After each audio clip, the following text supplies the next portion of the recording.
Jackie and I. Welcome for another exciting, at least I think it's exciting, episode of Do You Real with Jackie and Amanda.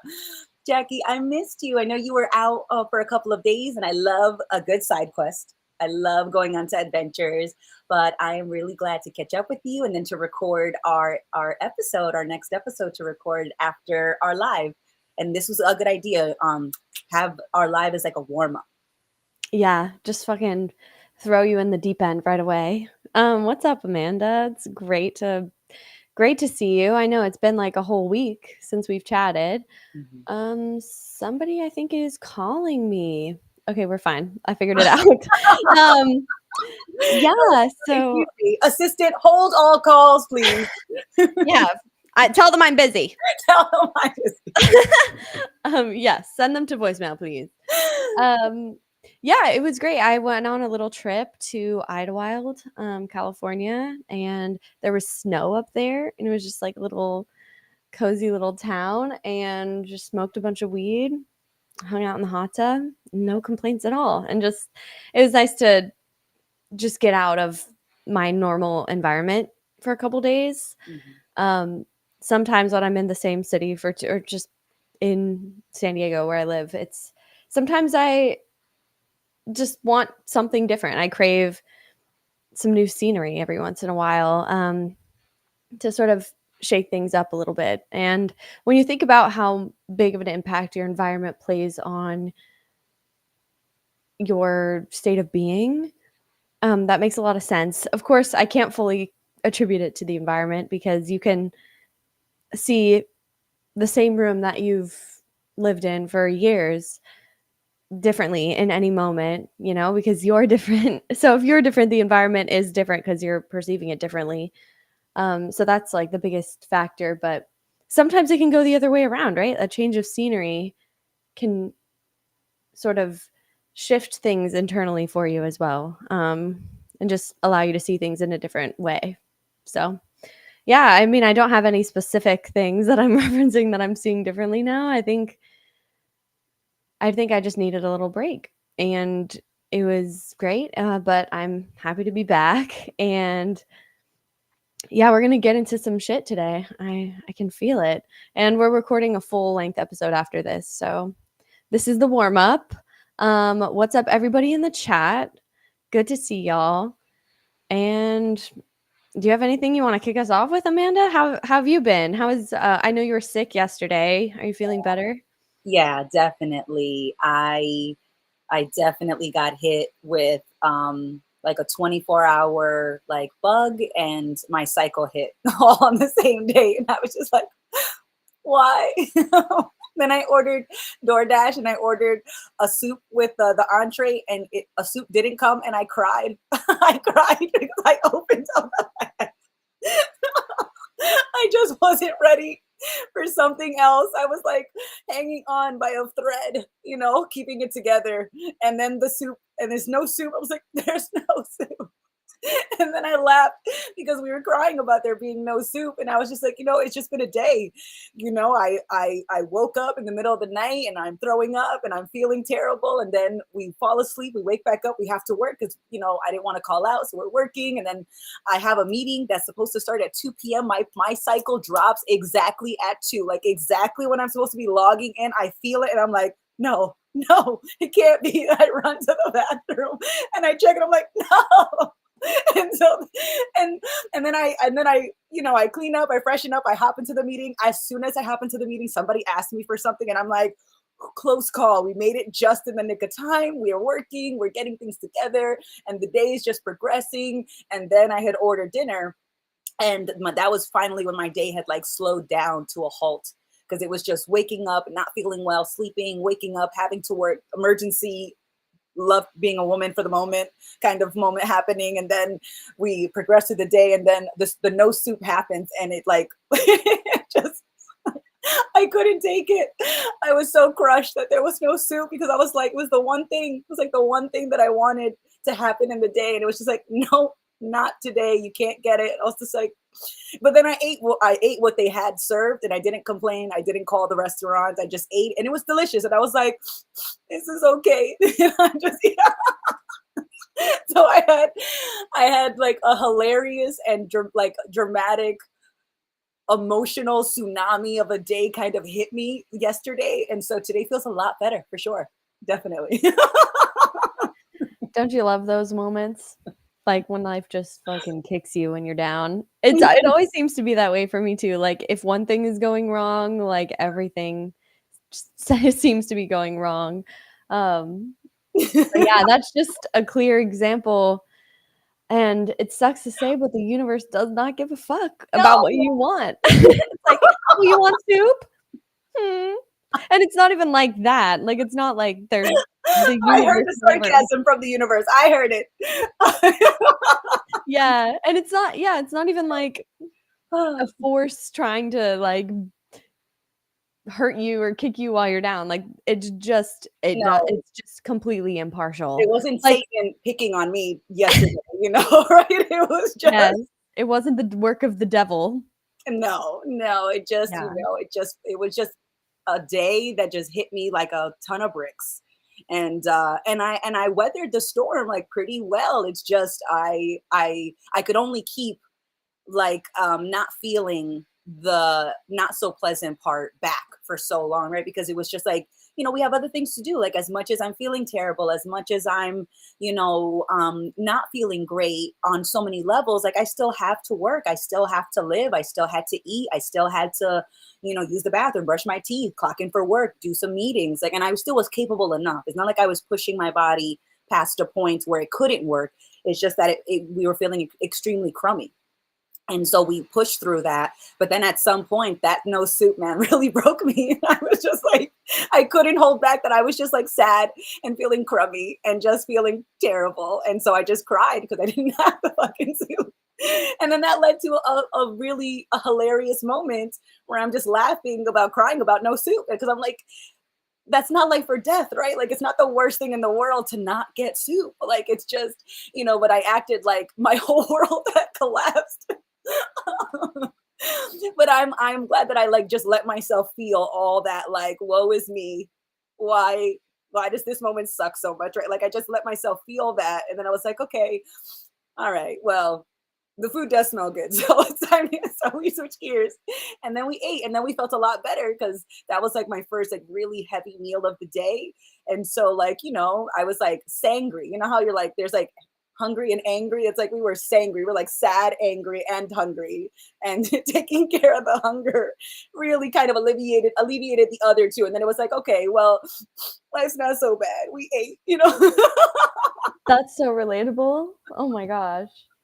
Yeah, I'll be such a drama queen when I'm hungry, and I don't even recognize, like, I will, like, not feel hungry, but my first clue is that, like, I'm hangry or, like yeah, like, I'm getting upset or I'm, like, really, like, ruminating on things and, like, being negative in general, and then I it's so funny those moments where you're, like, literally crying and eating at the same time, and then you're, like you have this moment at the end where you're like, and then you go lie down and you're fine, you know what I mean? Like, You're like that a whole moment when, like, toddler. yeah, it's Oh like my when god, a it's bringing me kid back to my terrible twos, flashbacks. I'm like, you oh my god. literally, like a child having a tantrum. It's so funny to watch yourself slip into those states, though, but I'm here for the drama of it all. You Mhm. know, like, it's always good just to have in the back of your mind that your expectations are never gonna be met, and that doesn't mean your brain is gonna stop making them, because it's like, Mhm. I don't know, like, what are you gonna do? Just not anticipate anything? Or, like, I don't know, we make plans and we do things and we act in specific ways with goals in mind, because what else are we supposed like, what are we supposed to do? Just, like, float aimlessly about? And I think that's okay, but the difference is expecting that to never go wrong Mm. is what makes everything so much more of a struggle, but, like, even though you were upset that you didn't get your soup, just because you're able to recognize that, like, of course we don't always get what we want, like, it's not personal by any means. You can, like yeah, you can be upset, but then you move the fuck on, right? You're not like, "My whole day like, the universe hates me," like, you don't make it into anything more than what it is. You're just like, "Okay, well, I guess this is the set of circumstances I'm met with now. Now how do I make the best of it?" And sometimes you're gonna cry, and that's okay, like, that's just you working through whatever it is you need to work through. And I'd so much rather have those, like, fluctuations of emotion than to just be like, "Yeah, nothing is ever gonna be how I want it to be." And so you're just, like, at this neutral state of emotion all the time, like, that would be really fucking boring. Oh my And God. so, yeah, like, as much as it sucks that you can, like, get caught up in expectations or plans or goals, whatever, and, like, it sucks when you attach to something and it doesn't work out. Yeah, but also, like, that's the juice of life, right? That's what it's about. It's about, like, experiencing the highs and lows, even in something as mundane as, like, not getting not getting your order right. Oh my God, yes, absolutely. Because there's such an expectation, like you just you're not supposed to feel that way, or you forget. Like I think I straight up forgot that I was having like the worst day. And we were just on a roll. We had just like not pushed it down, but pushed it to the side. I just right now I just can't feel all of these emotions and give them all that space right now. Like I had to jump into the meeting because I didn't call out of work, right? So we had to pivot with the circumstances that we agreed to.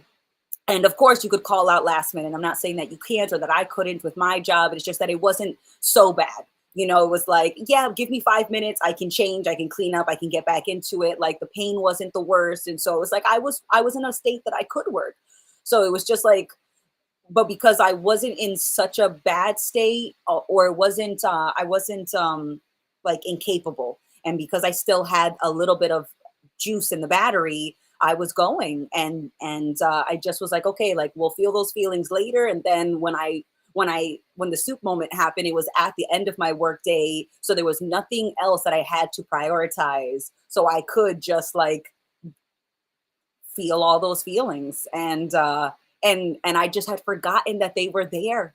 I had totally forgotten that I had felt so crummy and so sad, and so like, because I was really looking forward to the soup, because soup is such a comforting, nostalgic meal for me. I grew up in New England, and like, in the winters and the falls, we're big on our stews, we're big on our soups, we're big on those comfort foods. And if I'm having a crummy day, and you know um the way that I was trying to make myself feel better or comfort myself at least a little bit was by getting foods that made me feel wonderful, that felt wonderful to eat, that had so many wonderful memories tied to them, that felt like a family member had made that soup for me, even though I know it wasn't.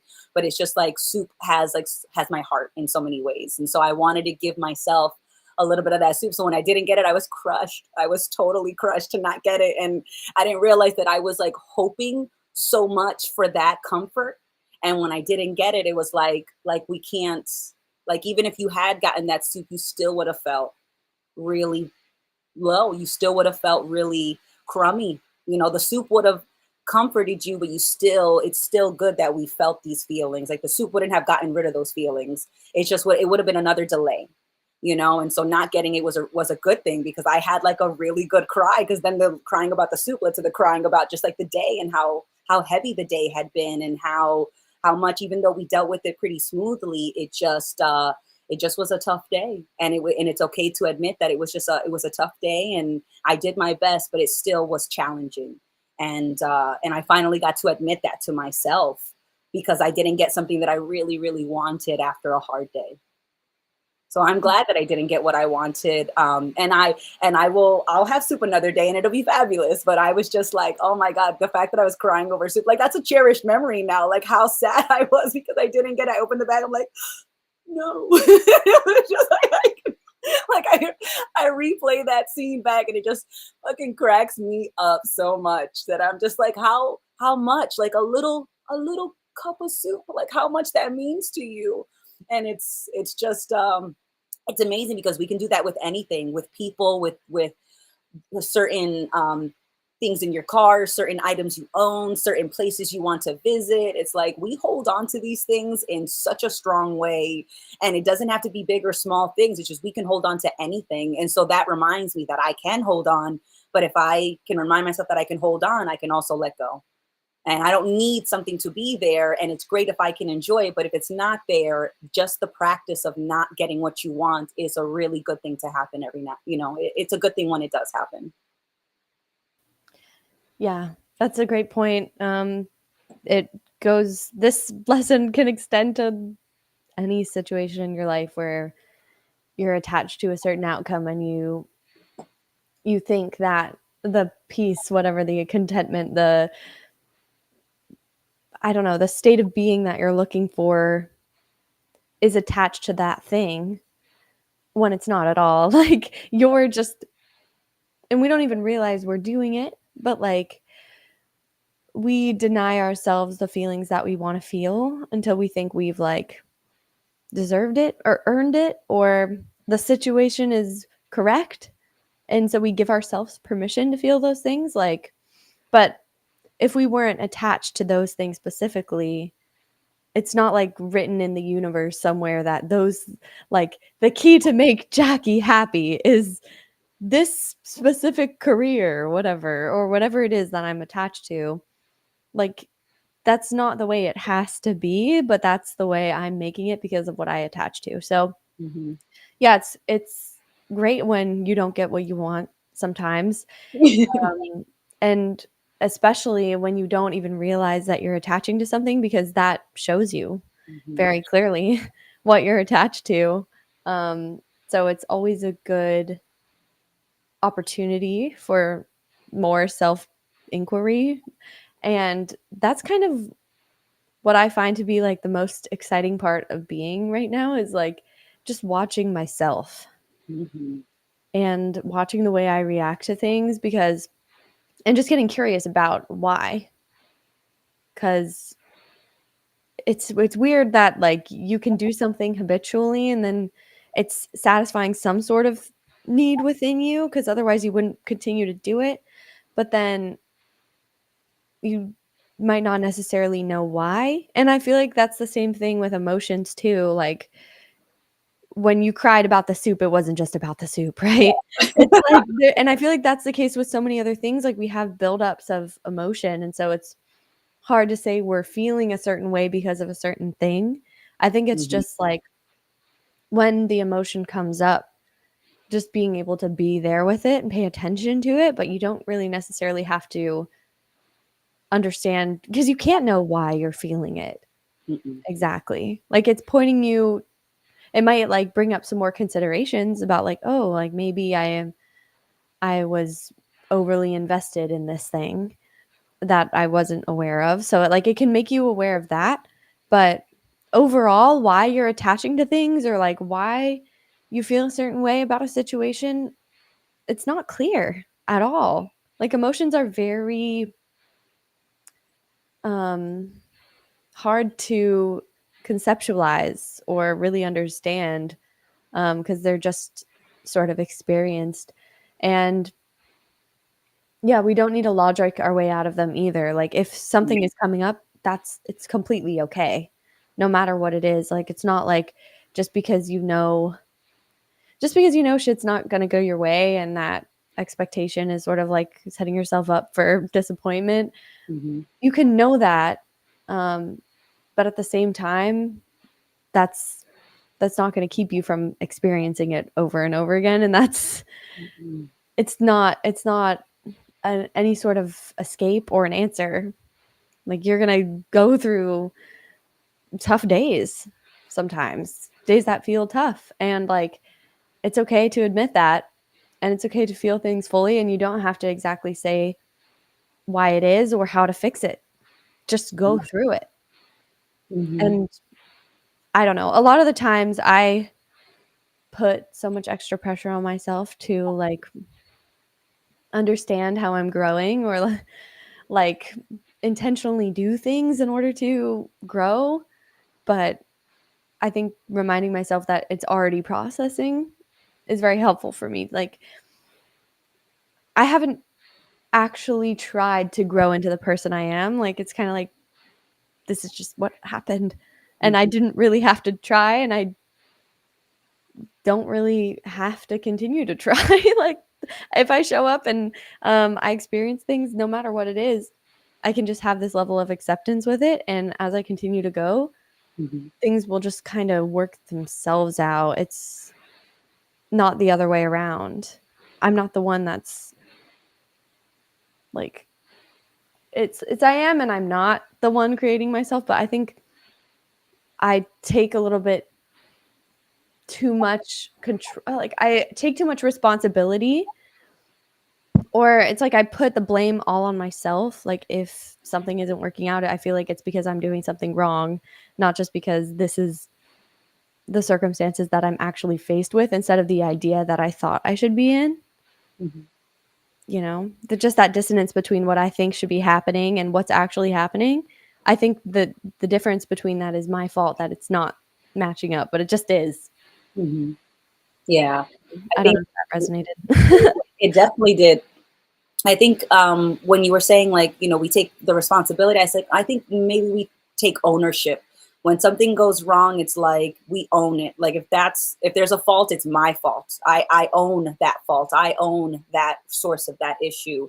I think it's much easier to take that perspective because I'd rather something be wrong with me than accepting that I don't really understand what even happened to even know what went wrong or right. And I do agree. And in the comments, we see that emotion is so hard to describe, and it is. I liked one person put it where they broke emotion e motion. They said like the E stood for energy, and emotions, they described emotions as just energy in motion. And I was like, all right, I kind of like that. I think that's pretty good because emotions do feel like energy in motion. It feels like a wave. Like sometimes you get caught up and carried by the current of the way that of a feeling. And it's not necessarily your feeling because you could walk into a room and you could, I love the saying, like you can cut the tension in the room with a knife. And it's like, well, that's talking about a feeling in the room that's not necessarily is yours, but that you just walked into, that you are immediately engulfed by the minute you walk into that room. So I wonder, are all the emotions just like that? Like there's like just emotions, like streams of emotions everywhere, and you just happen to get caught up in the currents of one or two or five, and you don't even realize it, and then you think, oh, that's my sadness, that's my anger. It's like, no, maybe you're just feeling anger because anger is the energy that's just flowing through you, around you. Like maybe it is just waves of energy, and we just happen to be splashing or drowning in these rivers of emotion that are constantly flowing through us and around us and above us and everything. And it just feels like maybe it's not necessarily ours. It's just another part of the experience that you can feel directly, but doesn't necessarily have to come from you. um because I wonder about that. Like when you walk into a room and the room is bubbling with, like, it's buzzing with activity and there's laughter, and you're like smiling as you're walking into the room. Like, is that your happiness? Are you tapping into the group's happiness? Are you a happiness leech? Are you sucking the happiness out of the room? Like, but in the same breath, if the room is tense and sad and you walk in, and you start to feel that sadness, is it just yours? Is it not yours? Like it's so hard to draw the line in the sand between what is felt and what I am feeling. Like if what I'm feeling is in a vacuum all by itself. Yeah, I agree that it's probably not in a vacuum. But and we've talked about this with thoughts as well, but I think it's interesting to think about emotions in this context because I think we feel that they're deeply personal, and we feel like if we're feeling something internally and we don't say it, like other people, I mean, I've done this before, like trying to hide the way I feel from other people and like just trying to act normal and assuming that they wouldn't get it, but like 9 times out of 10 my friends, I'll be like, what's up with you? Like they can, because they can feel that too. Yeah. And so it's interesting though. I don't know if like we're generators of these waves or whatever, and then they can be like spread out into the space, which is just, like there's stuff here, like in between us, right? It's not like it's just empty vacuum. Yeah, but someone said that that's us, that's also us, so I'm like, where do we end? And not just physically, but in Mhm. energy wise, because we're like, we have magnetic currents, a magnetic,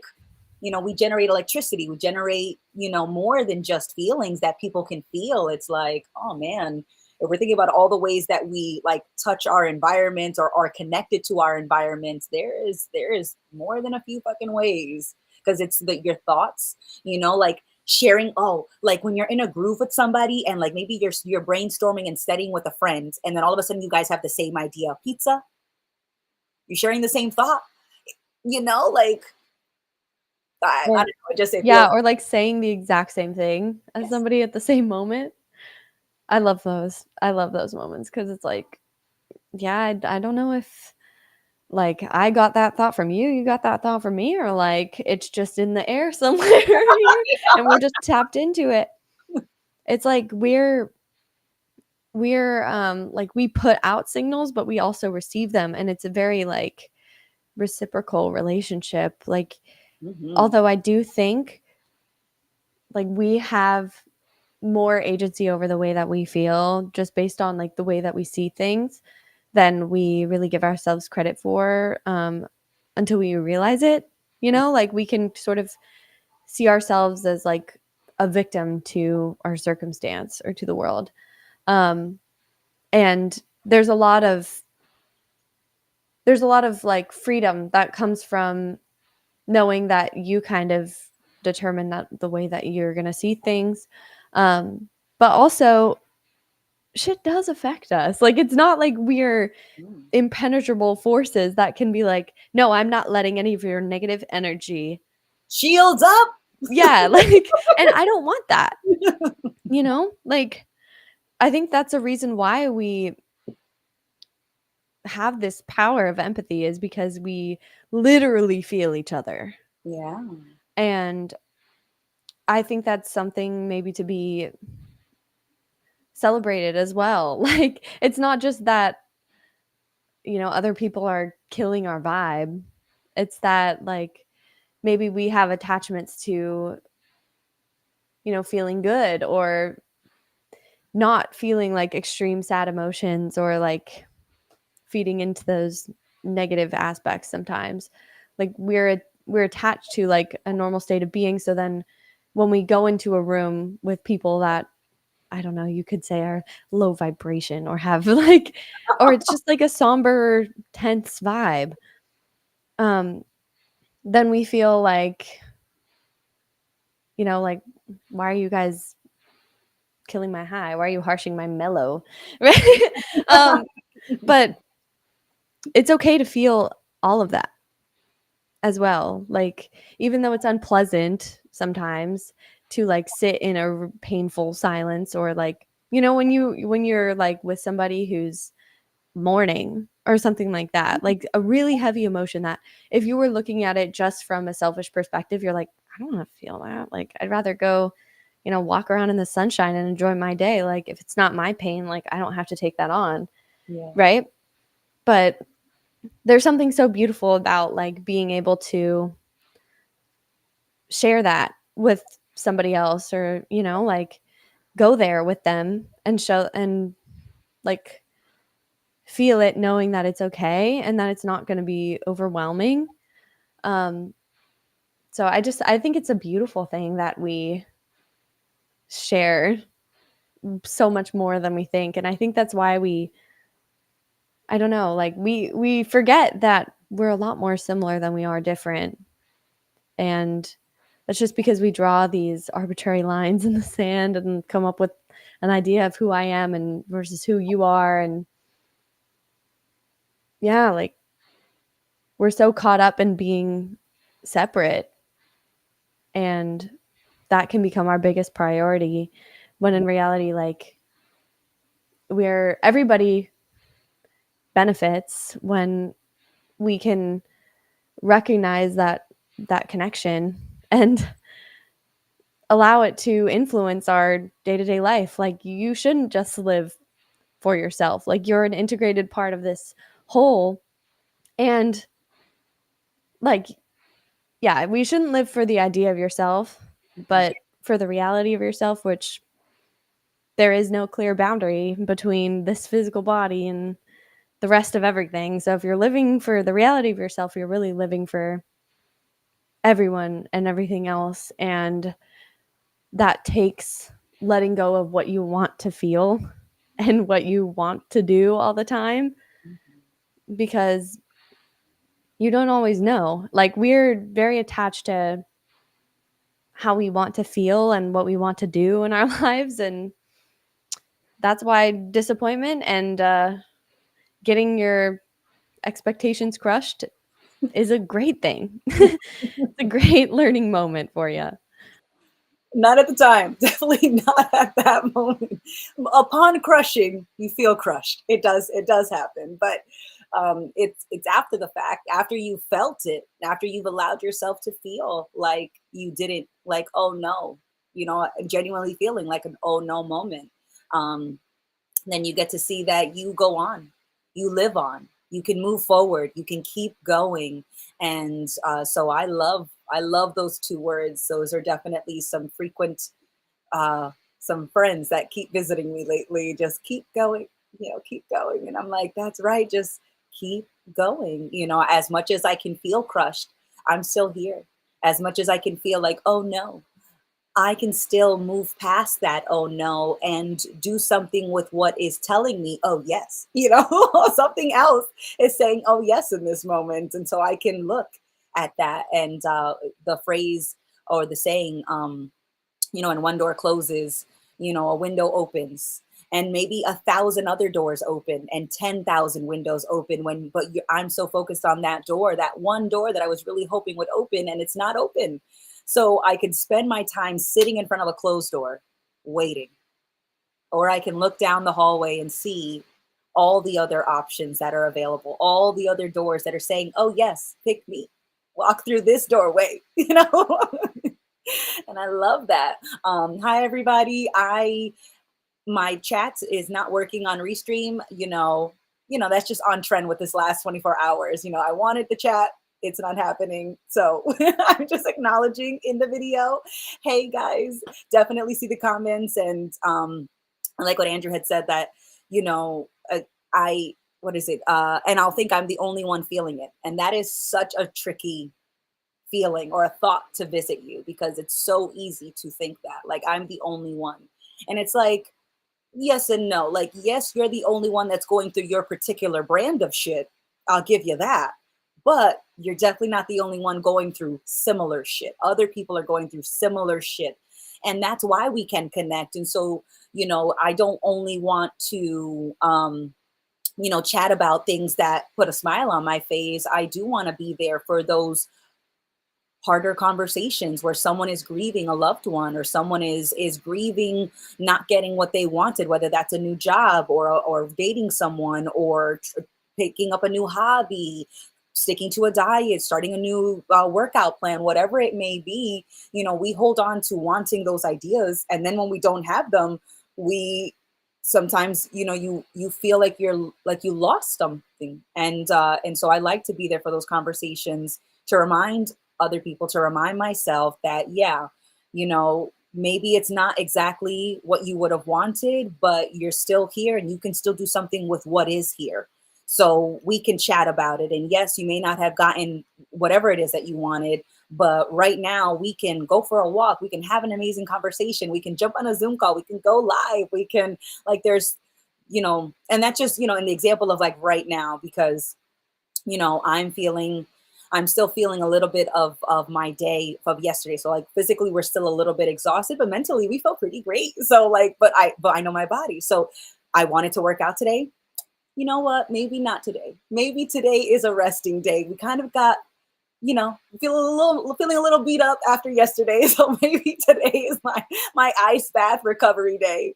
And maybe we don't work out today. And that's not the worst thing, even though this is what I had wanted to do on this Friday, was work out. And nope, nope. We are pivoting, because what is here is a comfy bed and cozy blankets, and and South Park, which I love to watch. It's like, that throws me back, and I love to watch those that cartoon, or reading a Terry Pratchett book, The Weird Sisters, and that's the one that I've been reading. So I read a little bit of that today, and so it's like, that was saying, oh yes, to me. The workout is like, maybe tomorrow,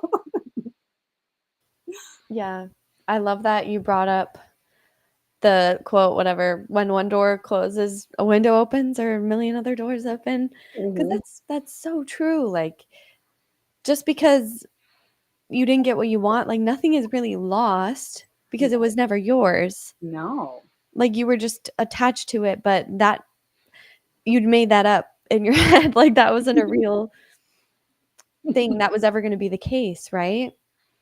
And so that's why kind of projecting ourselves out into the future and creating expectations or hopes or like plans and believing that that's the way it should go gets us into trouble. But Hmm. yeah, when you're willing to just keep a little bit of an open mind, then you can pivot a lot more easily. Hmm.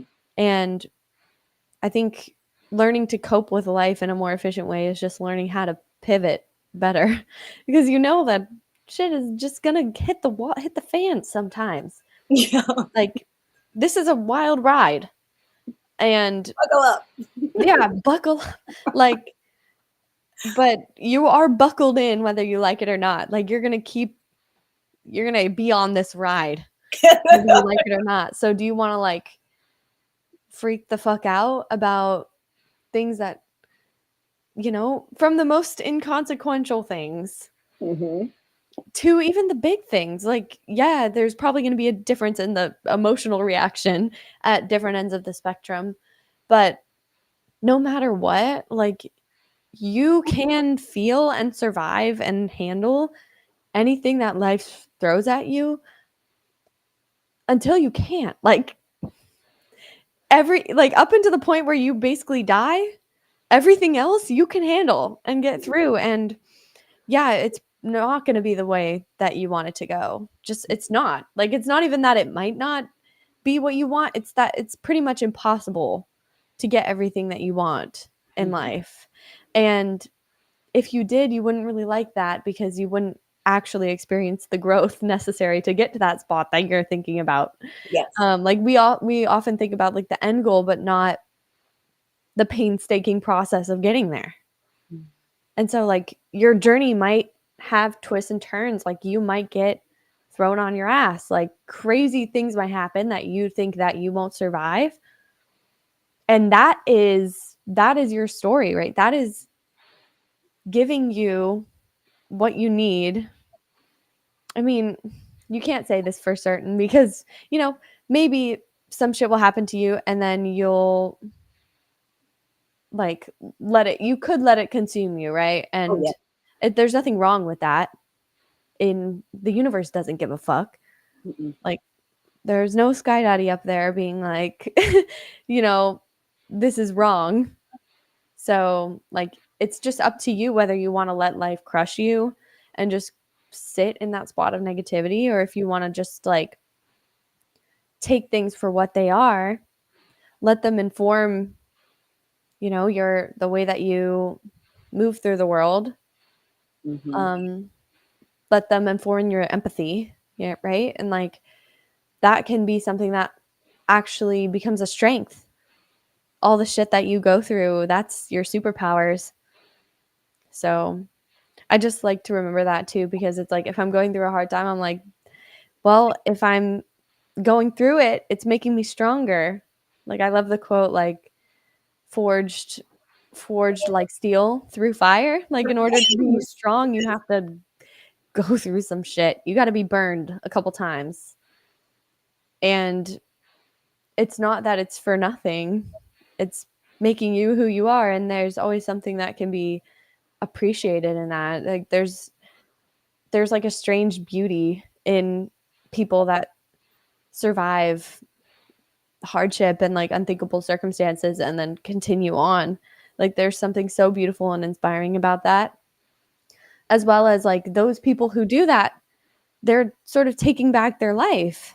Like they didn't let that one negative thing like ruin everything. They're Yeah. getting what they can out of their experience. Hmm. Yeah, because it's so easy to think like I've been cursed. There's no hope. I am doomed. absolutely doomed to endure this life of pain and suffering with not even the littlest joy, you know? Like, it's so easy to want to think that you're doomed, but it is I who crushes I. You know, it is just me that crushes me. Like, when something doesn't go my way, it's not like everyone is plotting against me. You know, they are working together in the make sure Amanda is miserable committee. You know, like there isn't, it's not that life is working against me or that life is working to crush me. Is that I tend to be the only thing that really crushes me. Because even when something quote unquote goes wrong, it's usually how I either respond or viscerally react to that moment. And I say viscerally react because it's like a reaction. And I say reaction like a knee jerk reaction in that particular way that has almost no thought and is purely like just shotgun off the cuff reaction versus a response, you know, an unrushed response where I didn't rush to decide how I wanted to respond to a situation, but that I just kind of was space. And usually it works itself out. And so there's not really me needing to do something. It's just not rushing and being space so that things could just work itself out and balance can be found again. But usually when I'm reacting, it's like I'm running off of that emotion, and then I'm running towards a decision of what I need to do, how I need to solve a problem or a situation that didn't go the way that I wanted to. um, because there are so many times where I tried so hard to make a moment that I didn't want turn into a moment that I wanted. And usually I made it worse because I'm panicking, and in my panic, I'm rushing, I'm running, and I don't realize that I have, real world example. I'm rushing out of my apartment. And as I'm rushing out, we knock over a glass, and then I rush to the broom and I knock over two other glasses. Right. So in my knee jerk reaction to rush towards this solution to fix this unwanted mess, I have now made the mess bigger because I was just rushing. I was running versus just taking a moment to like be that space. We knock over the first glass and we just roll my eyes in my head or we laugh or we just stand there and we just stop moving. And we just stop moving. And then it's like, okay, well, now we're definitely going to be a couple minutes late, so we're just going to accept that and not worry about being 2 extra minutes late and then turn that 2 minutes into 10 minutes because we knocked over two other glasses in the rush to clean up the first glass. It's like, okay, we're late and we're going to make the most of it. We're late and that's okay. And we're late. And next time, maybe if we really don't like the feeling of being late, we can leave earlier next time to make it early to that appointment in the future if it's a similar set of circumstances, but it's when I'm rushing towards that broom, I don't even see that I'm still in the same mentality that knocked over the first glass. And so it's very hard to solve a problem in this real world context from the same mentality that caused it. Usually I just make it worse. That's definitely relatable as fuck. And yeah, I think there's just a baseline discomfort to experience. Like things are just kind of gonna suck. Like that's annoying. If you got somewhere to go, you knock something over, it's just like, well, fuck. Or like Yeah. you're rushing on the freeway and there's an accident and you're like, oh, come on. Like that's gonna like it's just annoying sometimes the way that shit is gonna constantly continue to get in your way. And that just needs to suck as much as it already does, and you don't need to make it worse. That's the only difference. It's not making life free of pain or difficult emotions or situations. It's just not making them worse for yourself. And for some reason, we think that ruminating and winding ourselves up and making things worse for ourselves is actually doing something. Like we think just, you know, being pissed off and being like, fuck, like I'm running late, and like being all Mhm. hyped up in the car and like flipping off people that are going slow, or like and trying to speed. Like we think that actually means something about us, or like Yeah. matters, or would change anything, and Mhm. it just won't. Like it just makes things harder. And so yeah, I've noticed myself recently in situations where like I would typically get anxious. Like running late for work is a great example. Mhm. Um because I feel like I don't pay attention to the time a lot of the time, and then when I'm like, "Oh fuck, we gotta go," most of the time. Um, and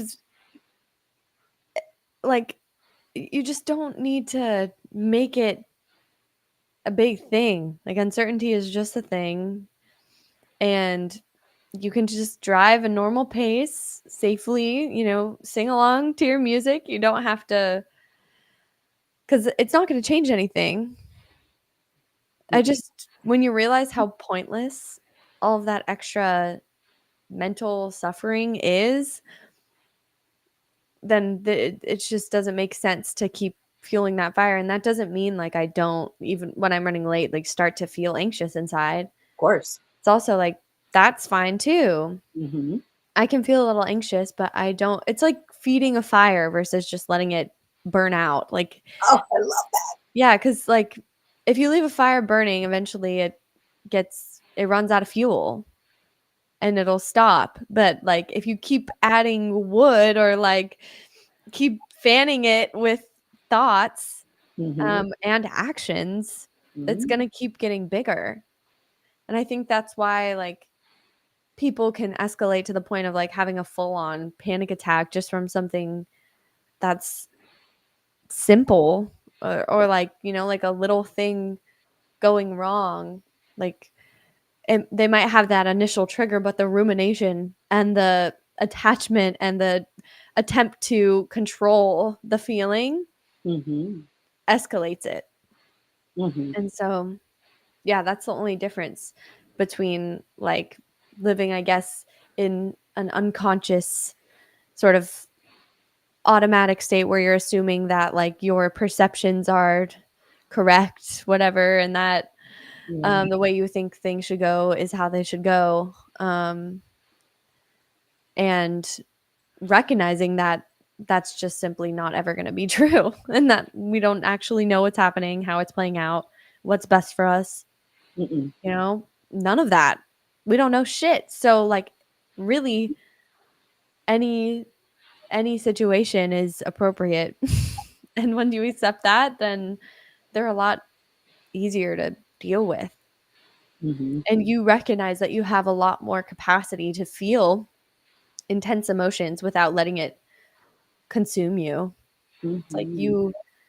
you can be space, because you are space. You're not just this like limited container that can only handle a certain amount of emotions. Like you are everything at the same time, and like you can let those intense feelings sort of wash over you, but not try and hold on to them, and they'll kind of just naturally settle if you just let them sit. Mhm. Oh my goodness, yes. I love that, just letting the fire fizzle out, let the embers go out without fanning it with our thoughts and actions. I love that because it's so easy to just think, you know, there's a fire, blow harder. It's like, no, maybe not. Maybe just sit, maybe just let's just take a second. Let's just take a second. But it just feels like you have to do something, right? Because I'm panicking. I have to do something right now. Something's wrong. Why? It's this madness. But I do think that it's not as hard as you would think. And a lot of that comes from like the bittersweet realizations that happen later. So like I love the analogy of driving and rushing to drive, because even if you're driving like 100 miles an hour, at best you shave off like 3 minutes. What are you gonna do with all that time, man? You got 3 whole minutes. You got 3 whole minutes back. Like when I first realized that, I was like, oh my God, there's no point in speeding. Like, there's just no point. Like, unless I could teleport somewhere. Like, we're really not making a big difference by going 60 miles an hour, 80 miles an hour. Like, all I'm doing is that I'm just panicking on the road, and now I'm a driving hazard for everyone else, including myself. And so, the minute that I had that click, I was like, oh, yeah, we're cruising. Grandma Lane, here I come. We are chilling over here with our music. If we're late, we're late. I'm texting. That's what I've gotten better at, is being okay with the fact of communicating that I'm late. And that was a big thing that I didn't want to do. And that's why I wanted to, not manage my time in a way that gave me space. And then I didn't want to communicate that I didn't do that to the person I made plans with, because I didn't want them to think that I wasn't trying hard enough. It's like, nobody's sweating your arrival time but you. And if someone is really pissed about you being late, maybe that's not somebody that really cares about sharing time more than they do claiming your time, owning your time, because you said that you would give it to them. And that, that they're giving you no room, no flexibility. And so I love when I talk to friends and we haven't chatted in like a year or more, because what my friends have come to know with me is, you can call me, and unless there was like a big blow up, which we would know about. But if it's just like we just haven't chatted in a few years and nothing has happened, I act like no time has passed. Hey, what's up? What's going on? How have you been? Hey, is this person did blah blah blah? And I kind of go through my Rolodex of memories of like the last thing that I remember chatting with them about. They're like, oh my God, man, it's like no time has passed. And I was like, because no time has passed in our friendship. Like, your life has gone on, my life has gone on, but our friendship is at the same place we left it. So we can pick it up and run with it. You want to go to the beach? You want to go for a walk? You want to chat with me? What's going on? Who's pissing you off today? Tell me all about them. I hate them. And I don't. But I love, just being, I love visiting my friends' worlds and being in their world and loving my time there and welcoming them back to mine when they come to visit, because, I don't need to own it. And so, since I feel that way about my time and the way that I share it, I don't feel so guilty when I have to text a friend, hey, I'm going to be a few minutes late. I'm not going to rush. And they always say drive safe. And that's the most wonderful and yet deliciously ironic part about all the times that I was rushing and driving super fast, is that all my friends would have wanted me to drive safe, for the friends that actually cared, and not the people who were just using me as the distraction of the moment. Yep. And yeah, the only time really where I'm like, this might matter is for work. But yeah, I think that's completely right. Like, if somebody is all caught up in you arriving at a certain time, seems like they might also have attachments to who you should be and other things like that that are coming from a place of control and, wanting you to feel a specific purpose in their life rather than just genuinely appreciating you. Like, that's coming from a place of need. Yeah. And, even if they do get annoyed, you don't have to rush. Like, No. you don't have to take that on, that expectation, that pressure that they put on you. You don't have to take that on yourself and let it influence the way that you feel. And yeah, and put yourself, like, cause you to put yourself and others in danger. Like, Hmm. that's never ever worth it. And even with a job, like driving safe to get to work a couple minutes early just because that's the time that you're supposed to clock in, and Hmm. it's never worth it. Like, having 5 extra minutes, getting there on time versus, like, God forbid getting God forbid getting in an accident. It's funny that I still use those things, like God willing, or Yeah. like God forbid something happen. But yeah, it's just we think that being on time is the right way to be, and that it means something about us, because we want to be seen as responsible and prompt, and like we conflate little things like that to mean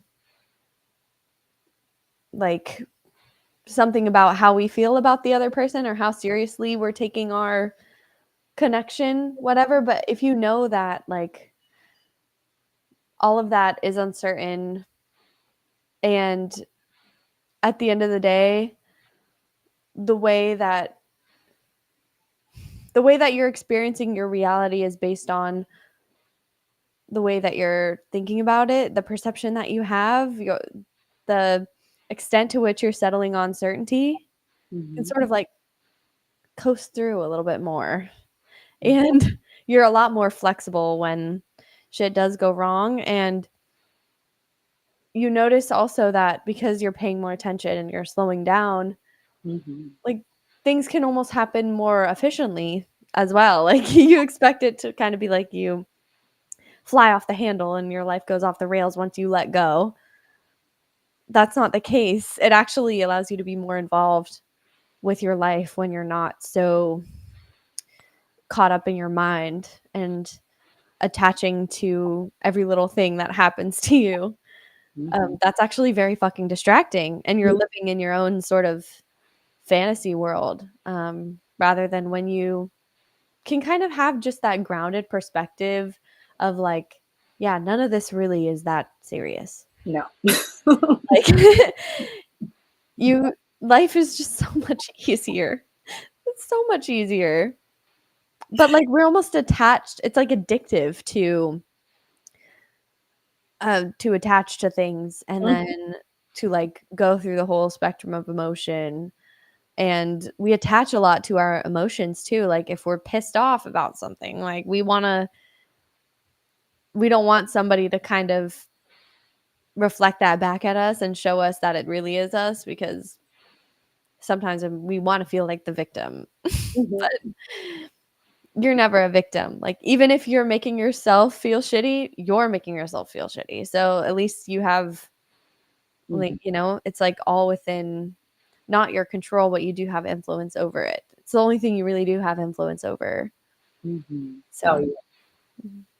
It feels like the ultimate joke I was playing on myself. And like I'm the butt end of the joke, making things so serious and freaking myself out and panicking. And then I'm like, oh, I didn't have to. Like, like no, no, no. And it's not to say that there aren't situations that are fucked, right? There are definitely situations that you find yourself in that are absolutely fucked, that come out of nowhere, that you didn't do too much to create it, because you just happen to get to work and you don't talk to your coworkers and your boss outside of your workplace, but you work there, you agreed to work there, you come into work, the company's been sold.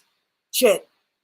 No, you didn't do anything, to sell the company. It's a situation that you walked in on, and so now you have to find another job, or that's assuming that there were layoffs, but let's say there were, like, now you have to find a new job. Now you're stressed, now you're panicked, and it's like, yeah, this situation is fucked. But I can still pivot. I can still keep going. I can still not make it seem like this is a life or death situation.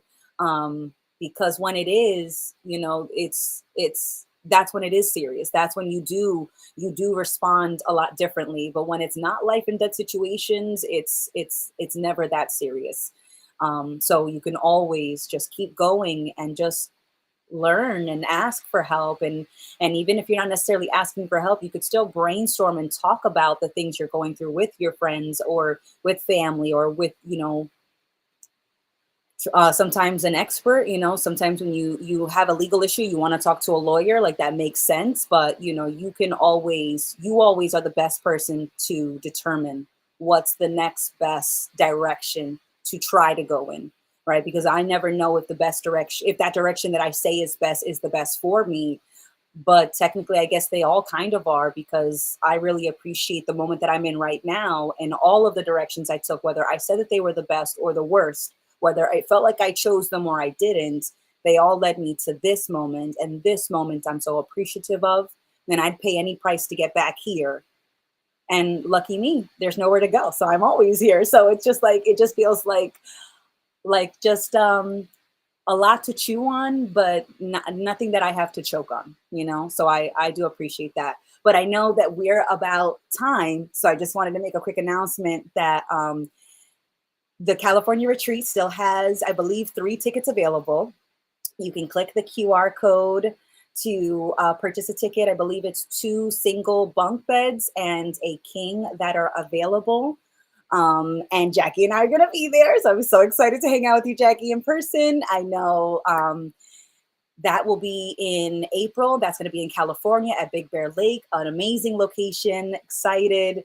And we've raised money to give away one ticket. And that's been, I don't know if I don't know if I can say who it was given to, but I know it was given to someone in that entered into the contest. And I know that Kevin won, and that was announced. So we'll be seeing Kevin. We'll be seeing the other lucky recipient who got the ticket that was raised by the community. So thank you so much, everybody. And I think people are still donating, so we might be able to give another ticket away, possibly. So very excited to see that. And now Jackie and I are gonna take a quick bathroom break, refill our bottles of water because the kidneys don't play games in this body. And kidney stones, people, drink your water. And we'll have our water and then we'll record our next episode. So thank you so much for joining us. Yeah. Thank you, everybody. And yeah, this has been a great chat. We'll see you next time. And please come to California if you'd like to. It's going to be an amazing time. It's only like a month away now, pretty I much. know. I know it's like we got like one more week of February, but it's pretty much already March, which is crazy. Time really be flying. But yeah, we'll see you guys next Friday and love you guys.